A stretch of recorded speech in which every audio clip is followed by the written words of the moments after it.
O nosso recorte de hoje é inteligência e desafio. Sim, há uma associação muito direta com o desenvolvimento da inteligência e a assunção de desafios. Não há nenhum exagero em se afirmar que quem não se compromete, tá? O analfabeto funcional pode até prometer, mas ele não se compromete, que é uma coisa diferente. Quem não se compromete com desafios, não desenvolve a sua inteligência. Bom, essa questão extremamente clara e firme. Tá? Já desde as tradições antigas, mais propriamente a paideia, já se sabia de uma obviedade, que é a seguinte: não se poderia dar formação intelectual para quem não comprovasse valor moral. Só depois de alguém comprovar o seu valor moral, esse alguém poderia ter acesso à formação propriamente intelectual. Porque se dá um mínimo de intelectualização a quem não é moralmente forte, esse mínimo de alfabetização, intelectualização, como for, vai ser usado para subterfugiar a fraqueza da pessoa. O fraco usa um pouco de inteligência para subterfugiar. É o revoltadinho, é o argumento, é o esquivo. Tá? Isso a gente vê todo dia. Gente. Na tradição antiga, muito antiga, estou falando aqui de paideia grega, gente, é pré-Aristóteles isso aí. Tá? Então só aqueles que passassem pelas demonstrações reais, por exemplo a guerra, ou por exemplo as vivências, você podia fazer uma vivência, usava-se muito a vivência do mito de Hércules para educar os afetos morais. Pelo mito de Hércules, um menino, por exemplo, tinha que passar por etapas sucessivas para mostrar que ele é forte, que ele é corajoso, que ele toma iniciativa, que ele não abandona as pessoas. E na medida que existe essa progressão da verificação moral, a pessoa podia tirar a roupa, ia ficando nu. De tal maneira que quando alguém pudesse ficar completamente nu, esse alguém seria muito forte. A nudez é um símbolo de força, porque é um símbolo de quem não padece do maior dos males para os gregos, que era o mal de ter o que esconder. Tá? O homem nu simboliza aquele que contribui como ele exatamente é, sem ter nada para esconder de ninguém. Então ele é moralmente forte. E o que acontece? Para ser esse moralmente forte, seguir essa sequência de desafios, por exemplo, do rito hercúleo, há uma sucessão de desafios. Uma vez que a pessoa é desafiada, aceita o desafio, ela se põe um desafio, resolve, há um processo manifesto de transformação. A pessoa se transforma. Uma vez que se faz alguma coisa sob uma mentalização, sob um espírito, sob uma internalização, inclusive intraconsciente, por meio de vivências, por meio de rito, etc., de um desafio, a transformação aconteceu. E isso se ordena para o maior dos desafios possíveis, gente, que é bastar-se. Quando nós nos bastamos, nós estamos realizando o maior desafio possível. Quando nós perseguimos bastarmos, tá? Estamos buscando nossa independência, isso chama liberdade. O analfabeto funcional é o que nunca aceita nada para bastar-se, porque ele tem que estar preso, ele tem que estar frente ao padrão, a um patrão, a um sádico, a um chefe, a um mando. Tá? Então, exatamente porque ele não desafia, e exatamente como resultado não desafia nada. Tá? E isso se dá em tudo. Já desde os antigos, então, tinha essa vinculação em que a dimensão moral é o chão do prédio da inteligência. Tá? Primeira coisa. Segundo, que a vontade é a cara e coroa com a inteligência. Porque o desafio assumido é um ato de vontade. Absolutamente. E só é desafio se o cara assumiu como desafio, como vontade dele. E assumido o desafio, vai acontecer a escada da transformação e a inteligência vai ser desenvolvida.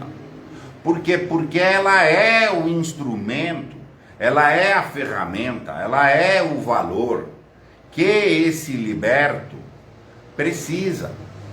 Ele precisa desenvolver a inteligência. Qualquer movimento de desafio para bastar-se, demanda muita inteligência, assim, o que não aguenta, não vai aguentar, não tem como não andar. Então, desse movimento de atitude, imagina aquela cena, que um exemplo que eu viro e mexe eu dou aqui, na sala de aula, o professor está um desafio, coloca um problema para ser resolvido, isso já é um desafio. Ele pôs um desafio. Alguns vão assumi-lo como um desafio, outros não. Ah, resolva uma equação X, ou interprete tal coisa. Um professor coloca isso aí lá na aula. Vai ter os caras que saem correndo, copia aqui que alguém fez e passa para frente. Outros vão dizer, eu copio, mas eu quero entender um pouco. A posição do medíocre. E tem outros que vão dizer, não, eu vou resolver. Daí chega um cara, eu já resolvi. Não me conta. Não me conta a solução do problema. Porque eu quero resolver. Pronto, esse cara tem uma atitude de desafio.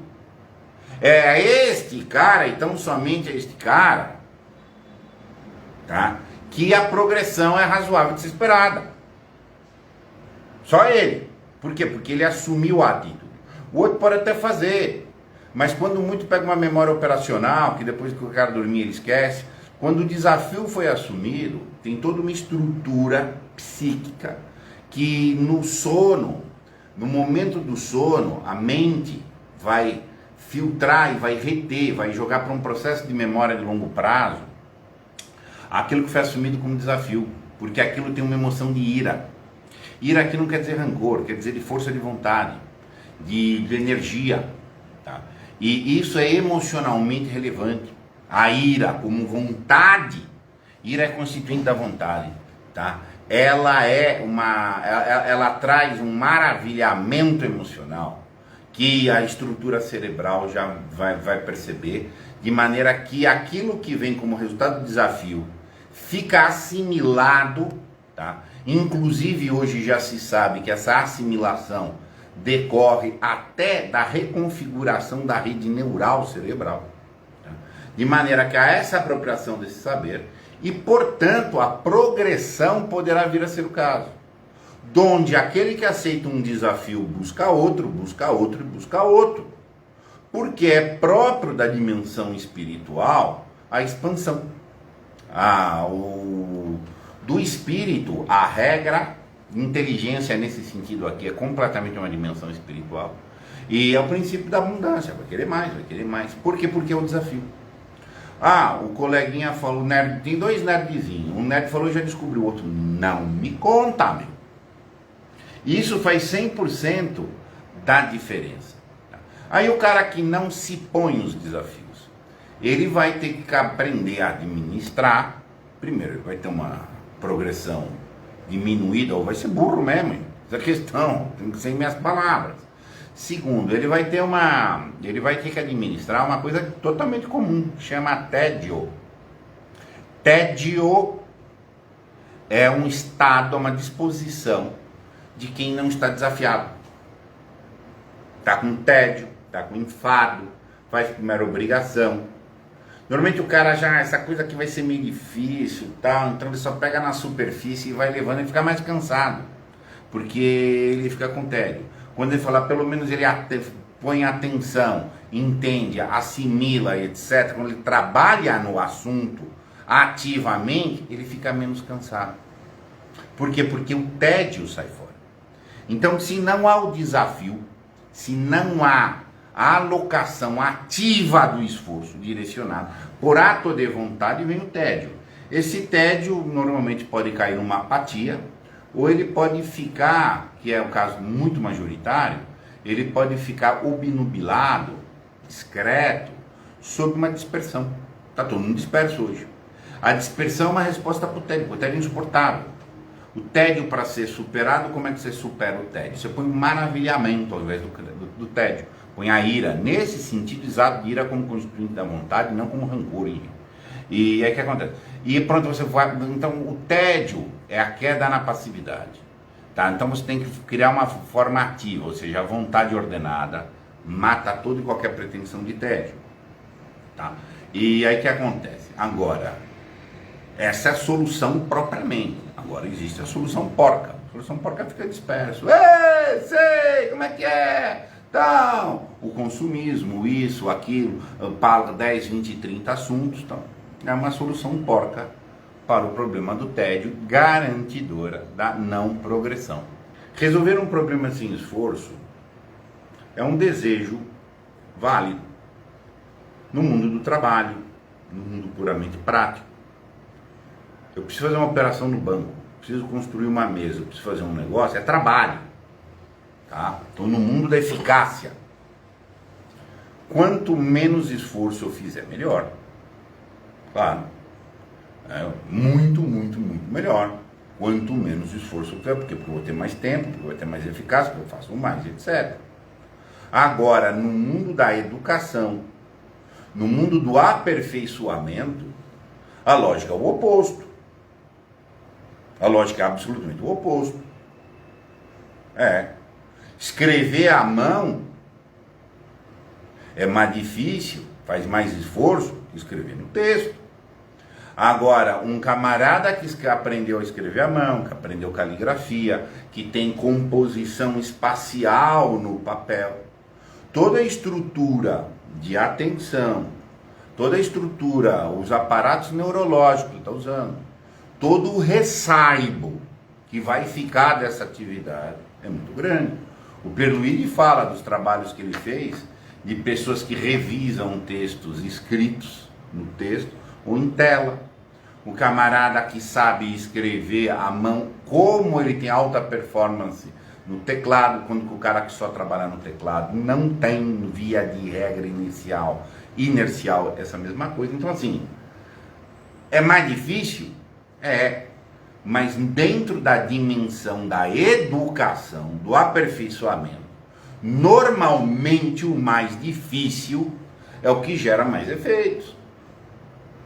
Agora, para que você tenha essa lucidez de discernimento de que eu estou falando aqui, você já tem que separar o que é uma atividade utilitária do que é uma atividade de aperfeiçoamento propriamente dito. Hoje isso é muito... A dimensão do aperfeiçoamento quase não existe. Quase não existe. Por quê? Porque as próprias instituições que teriam que estar ligadas a aperfeiçoar, elas estão ligadas a fazer funcionar. Tá? Você pode verificar perfeitamente o próprio crime que se faz com a linguagem. A linguagem, se a criança comunica, tá bom. Ignorância, burrice, cretinice, perversão. A criança comunicar, ela funcionar. Agora, ela entender a linguagem, ela constituir-se. Constituir-se é uma forma de perfeição. Constitui-se para aperfeiçoar-se, ser mais. Perfeito é aquilo que está sendo feito. Mais, mais e mais. A própria ideia de progressão está dentro da ideia de perfeição. Tá? Então, o que acontece? Querer é para crescer. Para funcionar, você pode só desejar. Em coisas puramente práticas do trabalho, eu quero o menor esforço. Eu descobri aqui na casa da Cris um aplicativo que faz um trabalho manual que eu vou fazer de gestão de lead. Pô, ficou bem mais fácil minha vida. É óbvio que eu vou usar. Mas agora eu não posso achar que eu vou fazer a minha vida de aperfeiçoamento por mim mesmo mais fácil. Eu tenho que ler, tenho que pegar. É mais fácil ler um autor moderno ou um antigo? Manifestamente é mais fácil ler um moderno. Ponto. Agora, tá difícil achar autores modernos parrudos como os antigos. Entendeu? Então aí são coisas, tem que fazer o esforço, o desafio é esse. Meus caros, muito obrigado.